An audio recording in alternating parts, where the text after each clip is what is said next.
ओम नमः भगवते वासुदेवाय नमः। जैसा कि आप सभी जानते हैं कि पांडव अपने सभी कार्य जगतपति मधुसूदन के मार्गदर्शन में ही करते थे और उनका ऐसा कौन सा कार्य है जो सिद्ध नहीं हुआ, और ऐसा कौन सा कार्य है जो भक्ति से सिद्ध नहीं हो सकता है, क्योंकि ईश्वर तो होते ही भाव के भूखे हैं। तो अपनी भक्ति और भाव को बढ़ाते हुए चलते हैं युधिष्ठिर महाराज के भवन में, जहां हम रसपान करेंगे पुत्रता एकादशी कथा का। एक समय युधिष्ठिर महाराज बोले कि हे भगवान, आप मुझे श्रवण माह के शुक्ल पक्ष की एकादशी की कथा सुनाइए।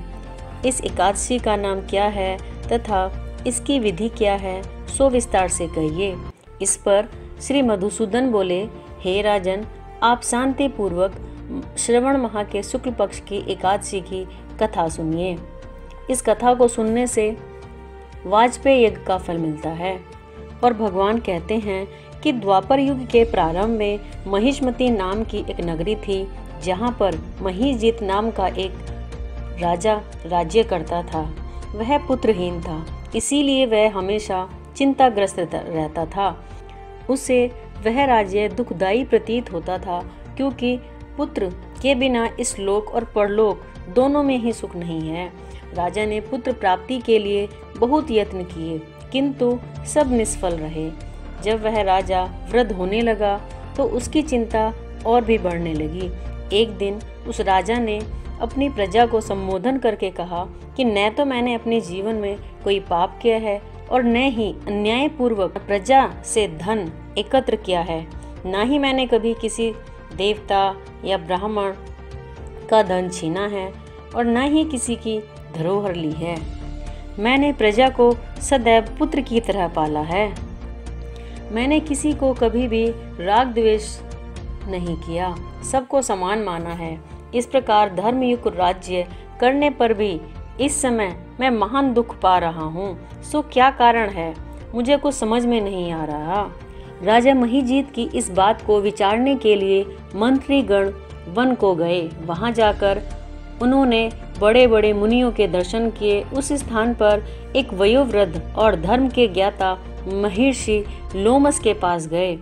उन सब ने जाकर महर्षि को यथा योग्य प्रणाम किया और उनके सम्मुख बैठ गए और उनसे विनय करने लगे, हे देव, हमारे अहोभाग्य कि हमें आपके दर्शन हुए।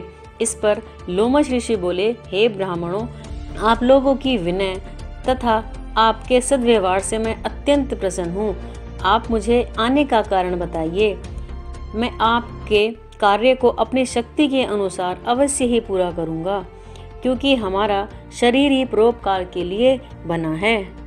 इसमें किंचित मात्र भी संदेह नहीं है।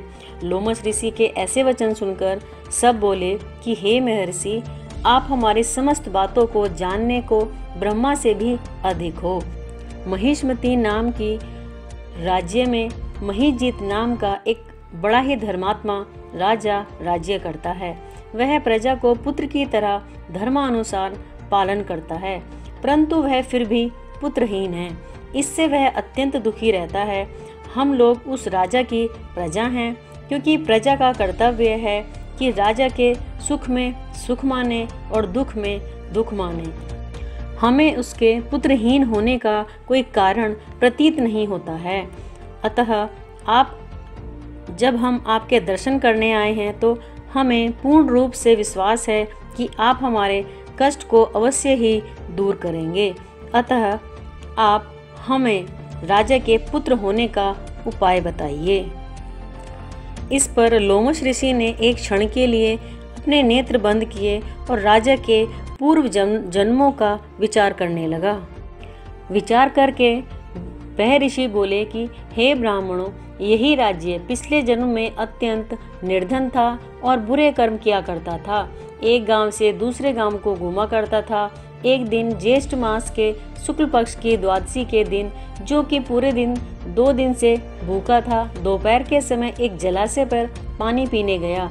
उसी समय वहां पर एक प्यासी गाय भी जल पी रही थी। राजा ने उस प्यासी गाय को हटा दिया और स्वयं जल पीने लगा। हे ब्राह्मणों, इसीलिए यह राजा पुत्रहीन है। एकादशी के दिन भूखा रहने के कारण उसे राजा होना पड़ा और प्यासी गाय को हटाने के लिए उसे पुत्र का वियोग सहना पड़ रहा है। इस पर सभी लोग बोले, हे महर्षि, शास्त्र में ऐसा लिखा है कि पुण्य से पाप नष्ट हो जाते हैं, इसलिए कृपा करके आप राजा के पूर्व जन्म के पाप नष्ट होने का कोई उपाय बताइए, क्योंकि इस पाप के क्षय होने से पुत्र रन की उत्पत्ति हो जाएगी। ब्राह्मणों के ऐसे वचन सुनकर लोमश ऋषि बोले कि हे ब्राह्मणों, यदि श्रावण माह के शुक्ल पक्ष की पुत्रदा एकादशी को तुम सब लोग व्रत करो और रात्रि को जागरण करो तथा इस व्रत का फल अपने राजा को प्रदान कर दो, तो तुम्हारे राजा को पुत्र प्राप्त हो जाएगा। मंत्रियों सहित समस्त प्रजा महर्षि लोमश ऋषि के वाक्यों को सुनकर बड़ी प्रसन्न हुई और अपने नगर को वापस आ गई। उन सब ने श्रवण मास के शुक्ल पक्ष की एकादशी पुत्रता एकादशी का व्रत किया और लोमश ऋषि के आज्ञा के अनुसार विधि पूर्वक व्रत करने के पश्चात द्वादशी के दिन उस व्रत का फल राजा को दे दिया। उस पुण्य के प्रभाव से रानी को गर्भ धारण हुआ और 9 महीने के पश्चात एक अत्यंत तेजस्वी पुत्र रत्न की प्राप्ति हुई। मधुसूदन कहने लगे कि हे राजन, इसीलिए इस एकादशी का नाम पुत्रदा पड़ा है। जो मनुष्य पुत्र रत्न को प्राप्त करना चाहते हैं उन्हें इस एकादशी का विधि पूर्वक व्रत करना चाहिए। इस व्रत के प्रभाव से इस लोक में और परलोक में स्वर्ग की प्राप्ति होती है। ओम नमः भगवते वासुदेवाय नमः।